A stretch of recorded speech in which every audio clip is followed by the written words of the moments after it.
Hello! So soon? I don't know what happened to my last video. It hasn't really received much response at all. It could be that the counting machines, I don't know what. Anyway, so I got a bit frustrated about that because I put a lot of work into these, as you know. So I'm doing another one.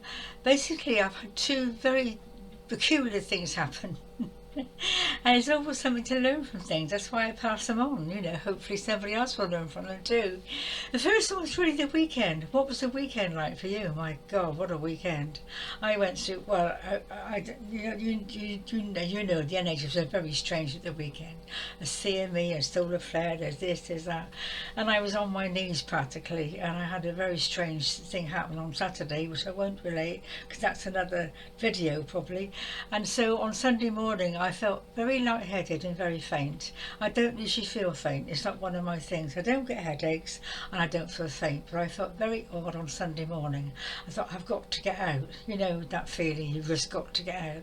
And so I thought, I'll go to Woodhall Spa, my favourite place, in that lovely hotel where I talk to the air pilots, and go to Sainsbury's, just get some coffee and stuff. So I just set off, really. I didn't look particularly at my hair, didn't do my hair, I didn't look. I just set off the way I was. I almost went off on my nightie. I just couldn't be bothered, that sort of mood. So anyway, I got to the did Sainsbury's job. The thing is, I don't have a lot of energy. Once I've been to Sainsbury's, I don't have energy to do any walking. And Petwood Hotel is beautiful. The gardens are amazing. They really are. But it's very, very cold. I thought, well, I'll just go in. I haven't been there, I don't think, for 3 or 4 years. Not since before the COVID thing.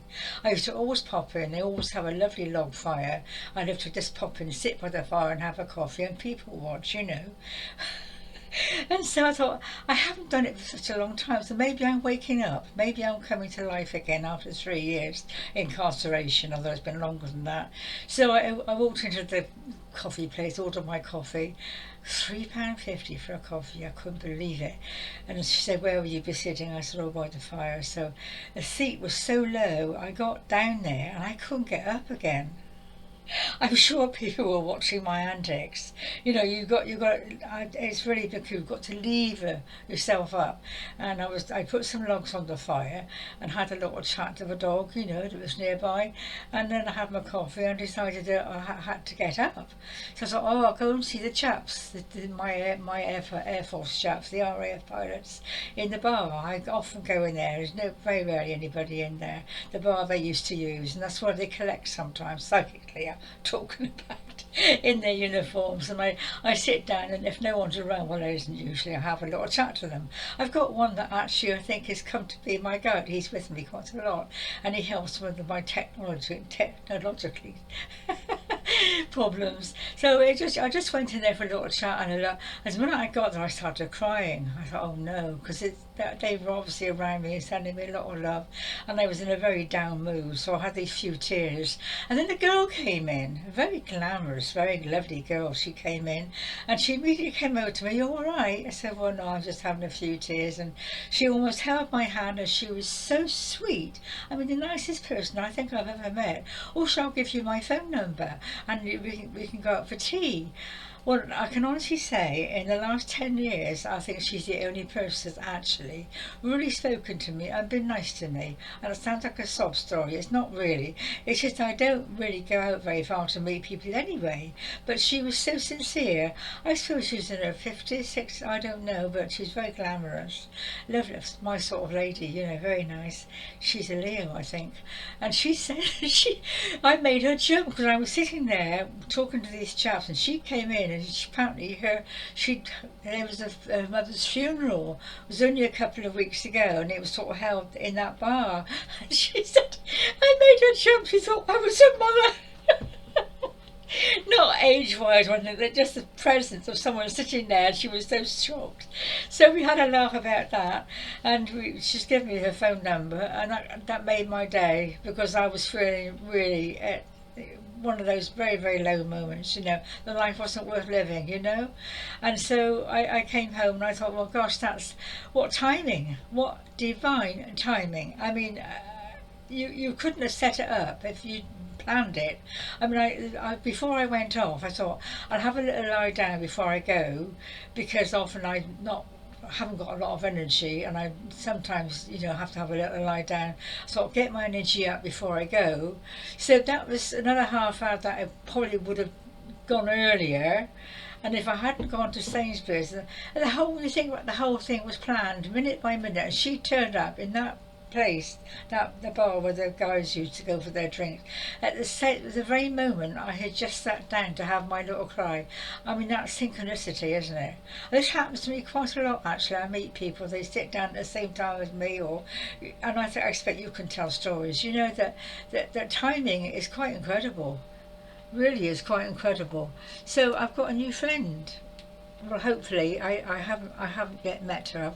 I've got to build up my energy now, because I can't do very much. So perhaps in a couple of days I'll go out for a coffee with her. So it's just little things like that for me, because my life is so kind of limited, or has been, and I'm an old lady as well. Little things mean so much to me, which is good, really, because I've let go of so much, and I've just been saying to God, look, somebody's got to take its place. You can't go on letting things go.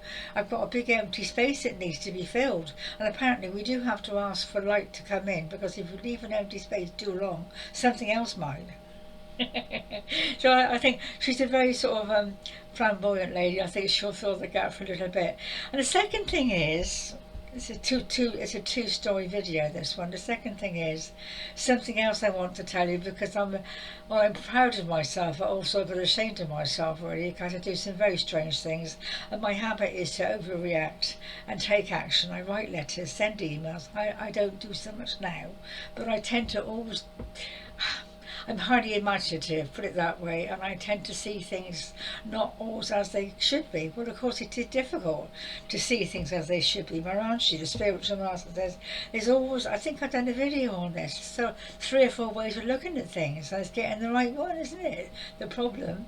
So anyway, this is a little saga. I've got a friend who does my computers for me. He's at his job. He's the IT technician, and he's very, very good at his job. Absolutely brilliant. So he sometimes does remote controls, and he can fix anything. He's absolutely wonderful. So anyway, he does occasionally fix things and tells them on. And he donates them. Did fix the radio for me once and took it to a charity shop. So I've got this unit. I did have this unit. It's got a little mini unit with 2 speakers, and it's digital. I could never understand the thing. I could never understand it.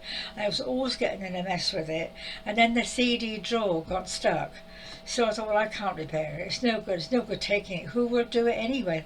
I'll take it down to my friend who lives not so far away. I was in town, and I put it in a box, dropped it into with a little note and 2 DVDs, say thank you, and hoped he would sort of repair it and perhaps donate it to a charity shop. He would do it, I know. And then I left it there outside his front door. Well, this was 3 weeks ago, nearly 4 weeks ago actually, because I was in town for the optician. And then I was getting frantic. Well, you don't know me, but you can suspect I'm very impatient, and I get very imaginative, and I get very negative, and I think, oh, I've upset him, leaving it outside his front door, which is quite possible. I didn't ring him beforehand or email him, because he won't respond. I'll just drop it there. I'm in town. I'll just drop it outside the front door and leave it there for him. And I went over and over this in my mind, thinking, what did I do wrong? Did I do the wrong thing? Is he upset with me? Why hasn't he rung me or emailed me to say thank you or no thank you or returned it? You can imagine where my head went in all this. It was a nightmare. It lasted 3 weeks almost. Eventually I wrote him a letter.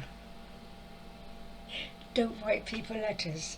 Don't send emails, and don't write letters, because once you've written it, you ask for trouble, because writing is very, very important. I've had to learn this the very hard way. I was always writing letters to people. I'm a good complainer. I'm an absolutely wonderful complainer, but writing letters is my strong point. And of course they're not always very nice letters. I'm pretty good at putting things on paper. Same with emails. I've had to learn to be very, very careful with my daughter particularly.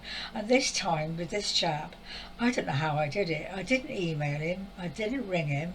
I was going frantic thinking, what have I done? Is he mad with me? Have I lost my computer friend to help with my computers? Have I upset him? Oh, I went through hell over this. How could I have done it differently? Da da da da. Anyway, I wrote the letter explaining. I thought, why am I justifying I always have to justify myself because I'm afraid this person's going to be upset, I suppose, and go off me, or what. I don't know what I haven't really found out the reasons, but I do always have to justify myself. And I thought, no, I'll leave it on the side to post. It's been there a whole week. I didn't post it. Something in me said, don't post it. And I was so tempted several times to post it or to send an email, where are you, why haven't you responded? Oh dear, because he's not a responder. You have to send several emails. That's something that really irritates me, when people don't respond. My daughter's a bad responder. Check the time. What do you think of these new glasses? Quite nice, aren't they? Anyway, this response, so and I was just, well, this weekend has been quite revealing in lots of ways. And then just now I've logged onto my computer and this email came from this friend. I've been in Australia. Australia? I mean, he has got friends in Australia and he does go quite infrequently. I mean, perhaps once or twice a year. And he did mention it some weeks ago, and I said, but you're getting married in October, will you be able to afford it? He said, I'm not taking the lady friend with me. He went on his own to see his friend. Obviously he's got money. Well, he's a very wealthy man actually. The private work he does on computers, that's the thing to do. Computing nowadays, engineering. So anyway, just one-liner. I've got your box. Mum brought it in because I'd left it outside his front door. She'd obviously gone round there and took the box in. I don't know where his girlfriend was, but anyway, he said, Mother, I've got the box. I'll look at it when I can. That's all. Well, I wasn't quite sure to laugh or cry, because I thought, you silly woman, you silly bitch, what are you doing? You've done it again.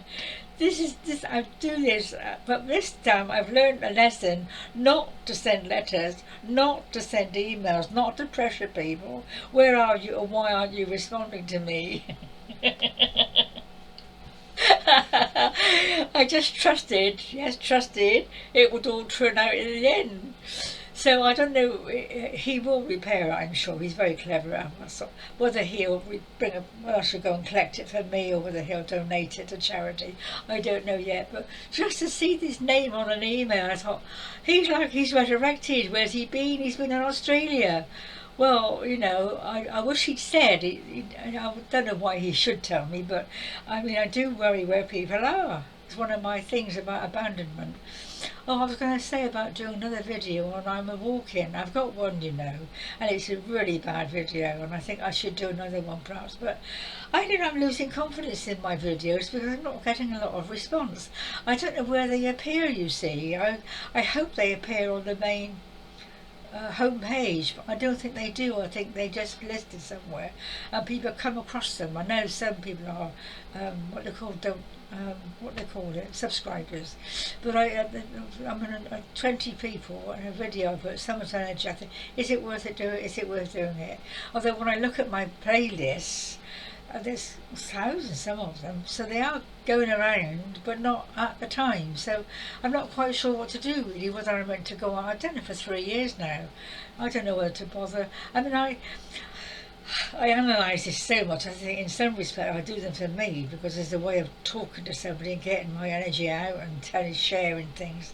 But I don't think I do it for any kind of, well, I don't charge obviously, but I don't know why I do them. I think my task is, my mission is to share energy. But I know what I'm talking to, it's not just me, it's the consciousness of all my friends and so forth. It's the light energy that I'm sharing. So I think that's perhaps what it's about. gosh, longest. I better go. Anyway, darlings, don't write letters, don't send emails. Wait, patience. Take care. God bless for now then. Oh, I can't see what I'm doing. Oh dear. Bye.